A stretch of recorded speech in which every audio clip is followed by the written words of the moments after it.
Assalamualaikum warahmatullahi wabarakatuh. Selamat pagi para pendengar KPFM dimanapun Anda berada. Kembali lagi bersama saya Sinta Nia. Inilah Radio KPIFM dengan segmen Berita Pagi. Sejumlah berita telah kami siapkan untuk Anda, di antaranya sidang kerumunan Rizik dilanjutkan Kamis, 5 saksi dihadirkan. Kasus pencabulan, dosen UNEJ klaim masalah keluarga. Dan Sandi bolehkan wisata selama lebaran namun tetap disiplin protokol kesehatan.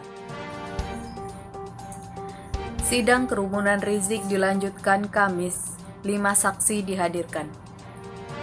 Sidang kasus kerumunan di Petamburan, Jakarta Pusat dan Megamendung, Bogor dengan terdakwa mantan Imam Besar Front Pembela Islam atau FPI, Rizik Syihab dilanjutkan Kamis 22 April mendatang.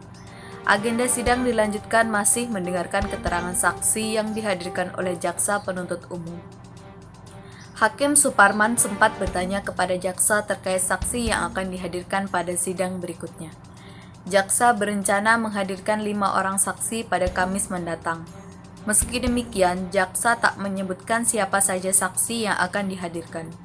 Hakim tak mempersoalkan apabila jaksa belum siap untuk membeberkan nama-nama saksi yang akan dihadirkan. Lantas menutup sidang dan mempersilahkan Rizik untuk kembali ke rumah tahanan.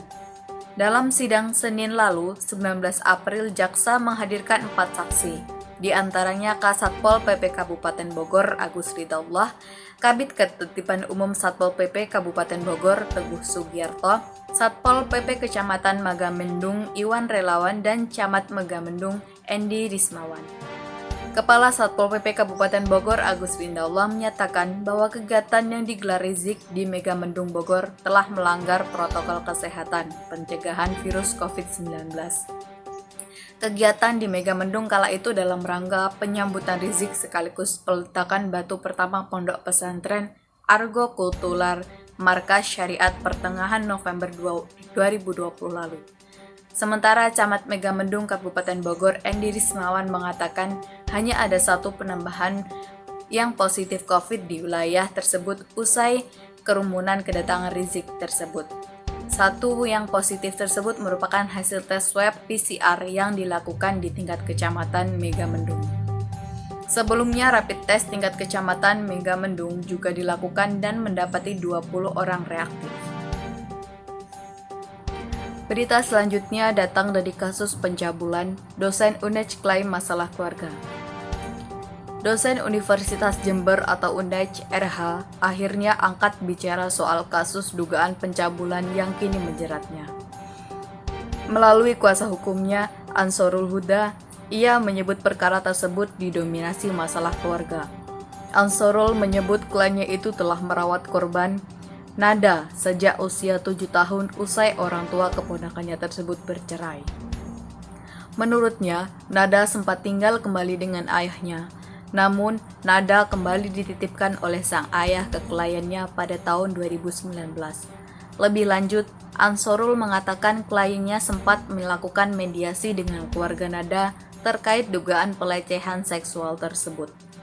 Namun, Ibu Nada menolak mentah-mentah upaya mediasi yang ditempuh RH dan istrinya. Diberitahukan sebelumnya, RH ditetapkan sebagai tersangka pencabulan oleh Polres Jember, Jawa Timur.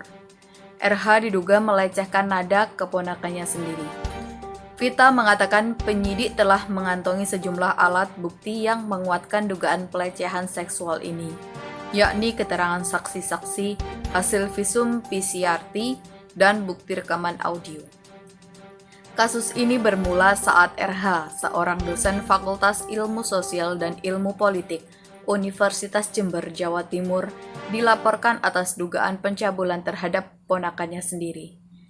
Hal ini diungkapkan oleh pihak korban, Nada, kepada LBH Jentera dan Lembaga Pers Mahasiswa Imparsial UNEJ. RH diduga melakukan pelecehan sebanyak 2 kali. Ia melakukan aksinya dengan modus memberikan terapi kanker payudara ke keponakannya tersebut. Berita terakhir datang dari Sandi bolehkan wisata selama lebaran namun tetap disiplin protokol kesehatan. Menteri Pariwisata dan Ekonomi Kreatif Sandiaga Uno mengatakan pemerintah masih membolehkan warga berlibur ke tempat wisata dalam kota selama larangan mudik Lebaran 6-17 Mei. Kendati begitu, Sandi menekankan bahwa warga harus tetap disiplin menjalankan protokol kesehatan selama berpariwisata. Ini agar tidak terjadi penyebaran virus corona selama periode tersebut. Sandi mengatakan pihaknya sore tadi sudah meninjau salah satu lokasi wisata di Jakarta, yakni Kota Tua di Jakarta Barat. Ia memastikan protokol kesehatan di sana sudah berjalan dengan ketat dan disiplin. Sandi dalam kesempatan itu juga mengatakan saat ini kondisi pariwisata di Jakarta masih cukup memprihatinkan akibat pandemi COVID-19. Menurutnya, untuk membuka kembali pariwisata Jakarta masih harus melihat kondisi penyebaran virus. Sebab menurut ex-wakil gubernur DKI Jakarta itu, proyeksi wisata termasuk di ibu kota sangat tergantung dengan angka penularan COVID.